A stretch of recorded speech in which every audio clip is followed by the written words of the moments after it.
Hello and welcome to Ninja Prep. This is Kapil Goyal. तो इस lecture के अंदर हम कुछ क्वेश्चंस डिस्कस करेंगे जो कि बेस्ड होंगे मोमेंट ऑफ इनर्शिया पे। सबसे पहले हम डिस्कस करेंगे जो मोमेंट ऑफ इनर्शिया से रिलेटेड थ्योरम्स होती हैं, है ना। दो थ्योरम्स जो आप जानते भी होंगे, परपेंडिकुलर एक्सिस थ्योरम और पैरेलल एक्सिस थ्योरम, उसको हम डिस्कस करेंगे। उसके बाद एक डिस्क के लिए मोमेंट ऑफ इनर्शिया की वैल्यू हम फाइंड आउट करेंगे और फिर हम एक सॉलिड सिलेंडर के लिए मोमेंट ऑफ इनर्शिया की वैल्यू फाइंड आउट करेंगे, ठीक है।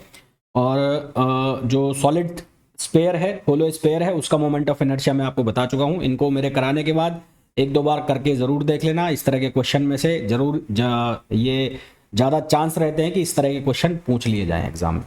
और फिर इसके बाद हम लोग जो क्वेश्चन करेंगे वो सेंट्रल फोर्स के क्वेश्चंस डिस्कस करेंगे। Central force, special theory of relativity और कैनोनिकल।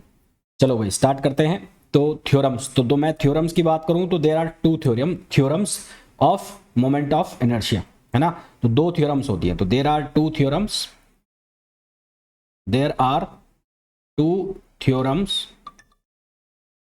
दो थ्योरम्स कौन कौन सी है? एक है हमारे पास perpendicular axis theorem, perpendicular axis theorem, और एक थ्योरम हमारे पास जो है वो होती है पैरेलल एक्सिस थ्योरम। अगर मैं बात करूं परपेंडिकुलर एक्सिस थ्योरम की, तो परपेंडिकुलर एक्सिस थ्योरम कौन से होते हैं?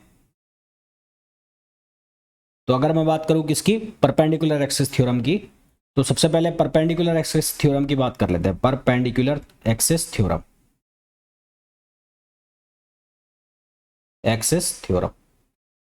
तो परपेंडिकुलर एक्सिस थ्योरम में क्या होगा कि तीन एक्सिस है। मान लो ये कोई भी बॉडी है, कोई भी प्लेन लेमिना है, और इस लेमिना में तीन एक्सिस है। एक एक्सिस ये हो गया, एक एक्सिस ये हो गया, और एक एक्सिस ये हो गया, ठीक है। ये तीन एक्सिस बना लिए मैंने।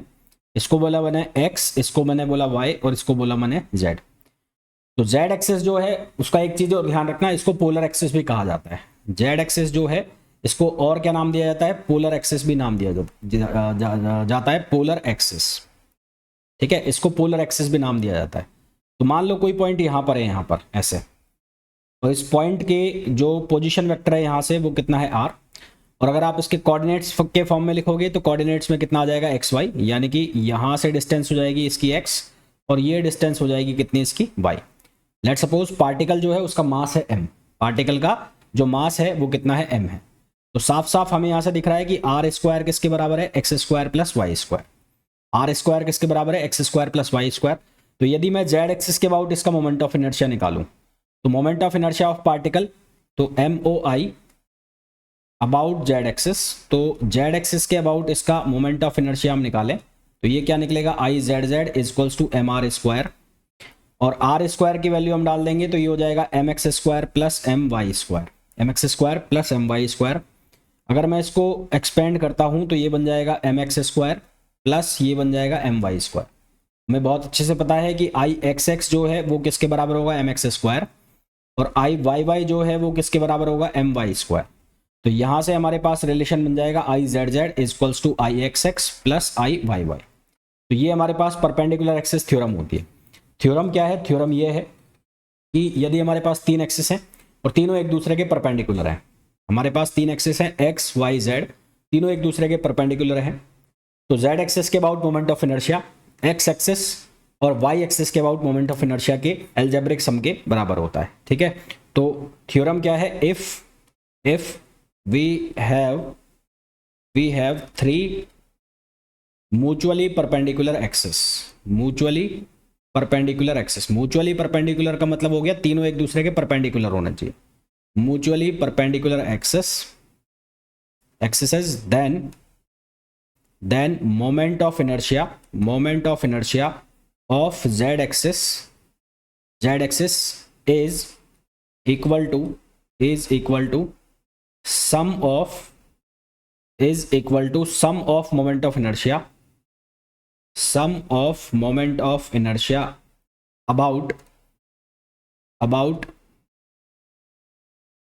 about x axis and y axis, तो x एक्सिस और y एक्सिस के अबाउट जो मोमेंट ऑफ इनर्शिया होगा उसके सम के बराबर होगा हमारा z एक्सिस। ये थ्योरम जो जनरली हम यूज़ करेंगे, ये यूज़ करेंगे जब हम टेंजेंट डायमेट्रिकल एक्सिस के अबाउट मोमेंट ऑफ इनर्शिया निकालेंगे उसके केस में, डिस्क के केस में, तब इसको हम ज़्यादा यूज़ करेंगे। तो ये तो हो गई हमारी कौन सी theorem, perpendicular axis theorem.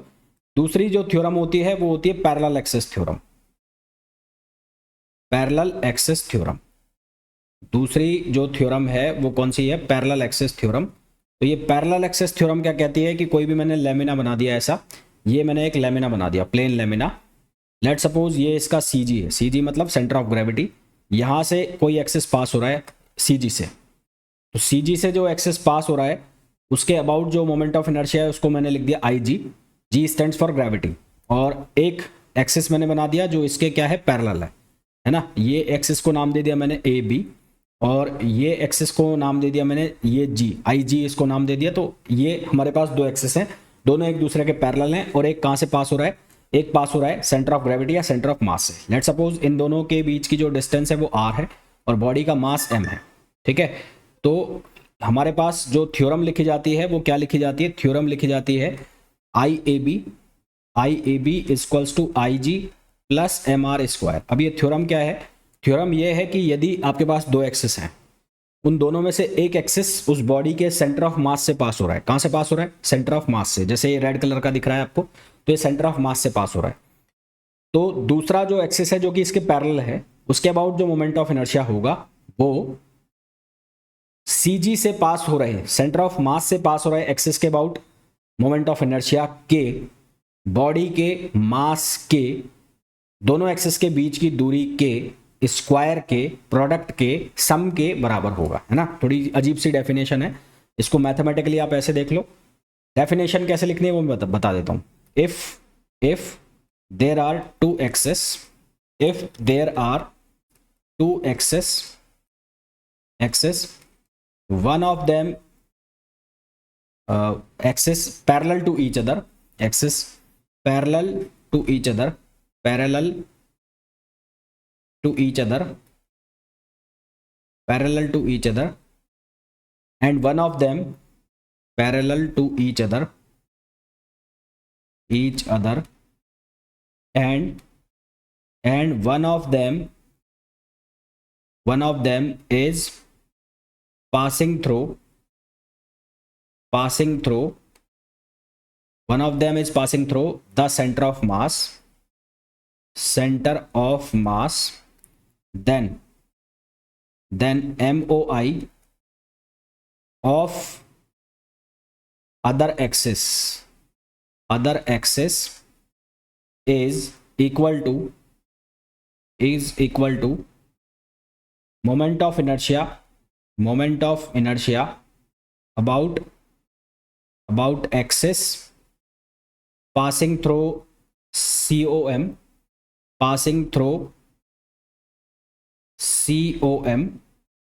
is equal to sum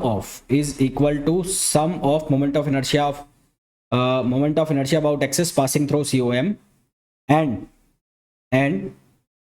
product of mass of body and square distance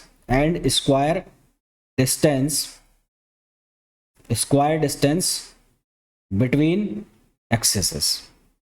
दोनों एक्सिस के बीच की जो डिस्टेंस है उसका स्क्वायर का प्रोडक्ट करना है बॉडी के मास से, उसका सम कर देना है किसके साथ, उस मोमेंट ऑफ इनर्शिया की वैल्यू के साथ जो उस एक्सिस के अबाउट है जो सीजी से पास हो रहा है। तो उसको हम बोलते हैं पैरेलल एक्सिस थ्योरम। 97% केसेस में आपकी यही थ्योरम यूज होगी, और बाकी बचे हुए केसेस में आपको जो थ्योरम यूज करनी है वो परपेंडिकुलर एक्सिस थ्योरम यूज करनी है। तो ये दो थ्योरम होती है जो आपको लिखनी होती है अगर आप एग्जाम में पूछी जाए।